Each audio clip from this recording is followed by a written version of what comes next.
महिला एवं बाल विकास राज्य मंत्री अनीता बघेल ने शनिवार को दक्षिण विधानसभा क्षेत्र में लगभग 80 लाख रुपए के विकास कार्यों का शिलान्यास किया। इस अवसर पर बघेल ने पालबिचला इलाके के लिए 15 लाख रुपए की नई पाइपलाइन और 50 लाख रुपए की नई सड़क की भी घोषणा की। अजमेर दक्षिण की विधायक और महिला एवं बाल विकास राज्य मंत्री अनीता बघेल ने रामगंज इलाके में पुरानी पाइपलाइन को बदलने और पत्थर वाली गली में 15 लाख रुपए से बनकर तैयार होने वाली सीमेंटेड सड़क के काम की भी शुरुआत की। रामगंज के बीचों बीच, बाजार के बीचों बीचों में से जाने वाले इस नाले के कलवर्ट में 2 पाइपलाइन, एक गोविंद नगर का नाला, एक रामगंज का नाला, ये दोनों नालों के अंदर से बहुत पुरानी पाइपलाइनें अंदर से जा रही हैं, जिसमें हमेशा वर्षा ऋतु के दौरान भी और वर्षा ऋतु के अतिरिक्त जब भी वर्षा होती है तब पानी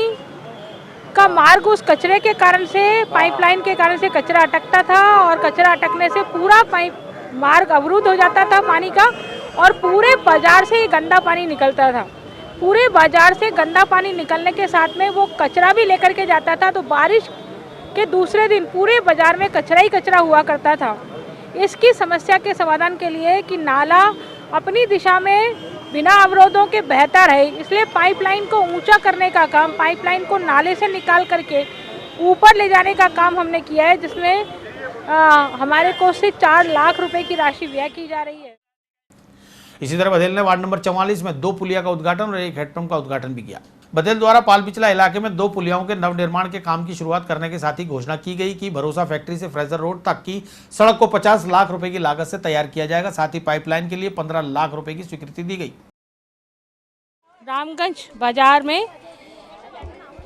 बिखरे बालाजी के पास से निकलने वाली पानी की लाइनें और गोविंद नगर यूनियन बैंक के सामने नाले में से निकलने वाली पाइपलाइनों को ऊपर करने के कार्य का शिलान्यास हुआ। लगभग 4 लाख रुपए की लागत से ये कार्य संपन्न होगा और इस कार्य से जितनी भी बारिश होती है वो बारिश में पानी अवरुद्ध होकर के सड़क पर बहता है, वो अवरुद्ध होकर के सड़क पर ना बह करके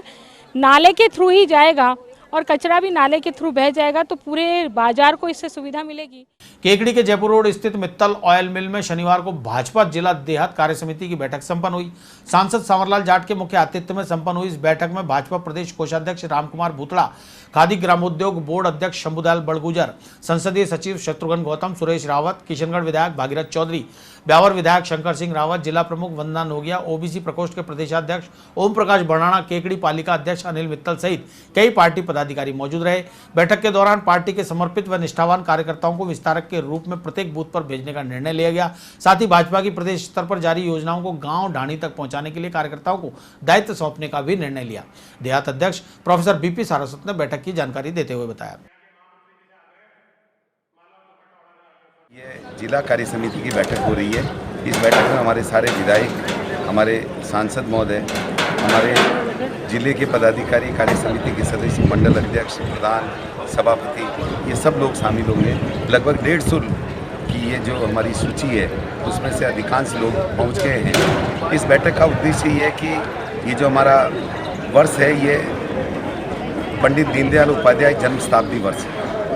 और भारतीय जनता पार्टी ये चाहती है कि दीनदयाल उपाध्याय हमारा आइकॉन बने, हमारा पार्टी का आदर्श व्यक्तित्व बने। इसलिए पूरे वर्ष दीनदयाल जी को लेकर कार्यक्रम चलेंगे और इस बैठक में जो दूसरा बड़ा मुद्दा रहेगा वो ये है कि पंडित दीनदयाल उपाध्याय कार्य विस्तार योजना, जिसके तहत हम हर बूथ पर 15 दिन के लिए एक विस्तारक भेजेंगे। आज उस पर चर्चा होकर मंडल अध्यक्ष 10 तारीख तक वो नाम तय करेंगे और उसके बाद उन विस्तारकों का एक जिले में बड़ा प्रशिक्षण होगा कि वो 15 दिन बूथ पर क्या करेंगे। और तीसरा हमारा जो बड़ा मुद्दा है वो है केंद्र सरकार और राज्य सरकार की उपलब्धियाँ। इन उपलब्धियों की चर्चा हम अपने कार्यकर्ताओं के मध्य करेंगे ताकि ये जो योजनाएं हमारे प्रधानमंत्री जी मोदी जी ने और प्रदेश की यशस्वी मुख्यमंत्री वसुंधरा जी ने जो प्रारंभ कर रखी है, ये जनता तक पहुँचे, इनका लाभ जनता के बीच में जाए।